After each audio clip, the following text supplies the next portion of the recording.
নমস্কার, সকলকে স্বাগত জানাই সমৃদ্ধ অফিসিয়াল 3.0 আরও একটি নতুন ভৌতিক গল্পের ভিডিওতে। তা আশা করছি সকলেই খুব ভালো আছেন, আমিও খুব ভালো আছি আপনাদের এই ভালোবাসা পেয়ে। তা আজকের যে গল্পটি আমি আপনাদের শোনাতে চলেছি সেটির নাম হলো ছায়াপথ গ্রামের রহস্যময় প্রাসাদ। তা গল্পটি আমি এখান থেকেই শুরু করছি। আমাদের গ্রাম ছায়াপথ ছোট হলেও তার সুনাম ছিল চারিদিকে, মূলত তার সৌন্দর্যের জন্য। কিন্তু এই সৌন্দর্যের আড়ালে লুকিয়ে ছিল এক গভীর রহস্য, যা গ্রামবাসীকে শতাব্দীর পর শতাব্দী ধরে ভীত করে রেখেছিল। আর সেই রহস্যের কেন্দ্রবিন্দু ছিল গ্রামের শেষ প্রান্তে অবস্থিত এক বিশাল প্রাসাদ।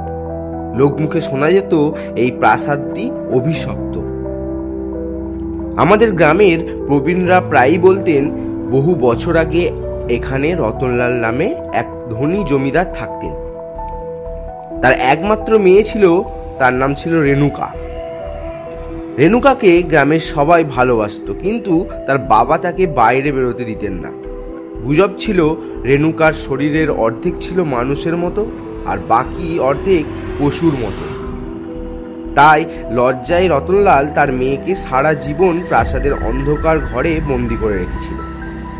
একদিন সেই প্রাসাদ থেকে এক অদ্ভুত আর্তনাদ শোনা গেল। গ্রামবাসী ছুটে গিয়ে দেখল রতনলাল মাটিতে পড়ে আছে এবং তার চোখের সামনে রেণুকা একটি কালো ছায়ায় পরিণত হয়ে হাওয়ায় মিলিয়ে যাচ্ছে। সেদিন থেকে প্রাসাদটি পরিত্যক্ত হয়ে পড়ে। আমি অর্জুন, একজন সাহসী যুবক। এই গল্পগুলো শুনে বড় হয়েছিলাম।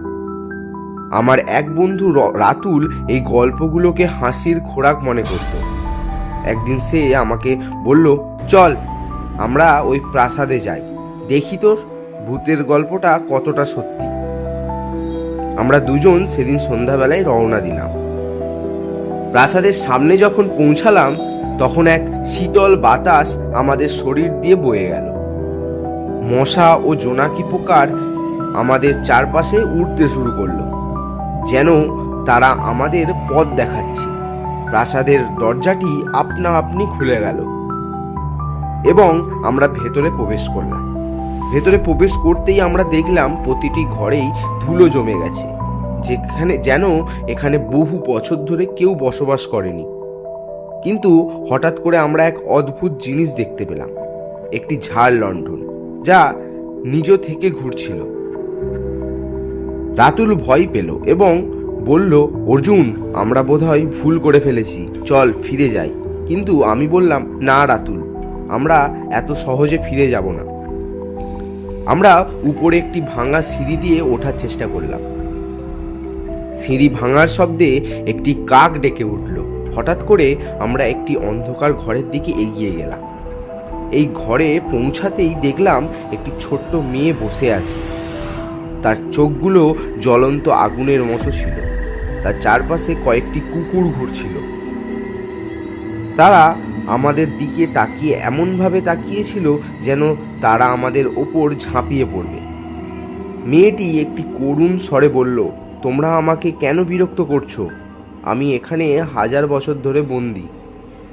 আমার বাবা আমাকে বাইরে বের হতে দেননি। তোমরা কি আমাকে সাহায্য করবে? আমরা তার কথা শুনে অবাক হলাম।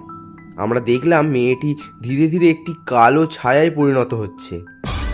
হঠাৎ করে কালো ছায়াটি বড় হতে শুরু করলো এবং আমাদের দিকে এগিয়ে আসতে লাগলো। রাতুল ভয়ে চিৎকার করে উঠল, পালা অর্জুন, পালা! আমরা দুজন ছুটে বের হলাম, কিন্তু যখন আমরা সদর দরজা দিয়ে বের হলাম তখন দেখলাম সেই মেয়েটি আমাদের সামনে দাঁড়িয়ে হাসছে। তার হাসির শব্দে যেন সারা প্রাসাদ কাঁপছে। আমরা দুজন ভয়ে দ্রুত দৌড়ে পালালাম। পরের দিন যখন গ্রামের সবাই আমাদের ঘটনা শুনল তখন তারা বলল, তোমরা খুব ভাগ্যবান যে তোমরা জীবিত ফিরে এসেছো। ওই মেয়েটি অভিশপ্ত। আমরা সেই দিন থেকে আর কখনো ওই প্রাসাদের দিকে ফিরে তাকাইনি। কিন্তু মাঝে মাঝে রাতের বেলায় আমাদের কানে সেই মেয়েটির হাসির শব্দ ভেসে আসে এবং আমাদের মনে হয় আজও সেই রহস্যময় প্রাসাদটি অভিশপ্ত। তাই এটাই ছিল আমাদের গল্পটি।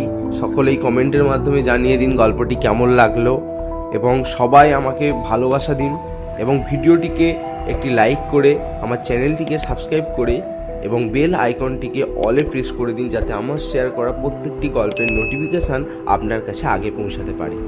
তা আজকের জন্য এই পর্যন্তই। দেখা হচ্ছে আবার পরের কোনো ভৌতিক গল্পের ভিডিওতে।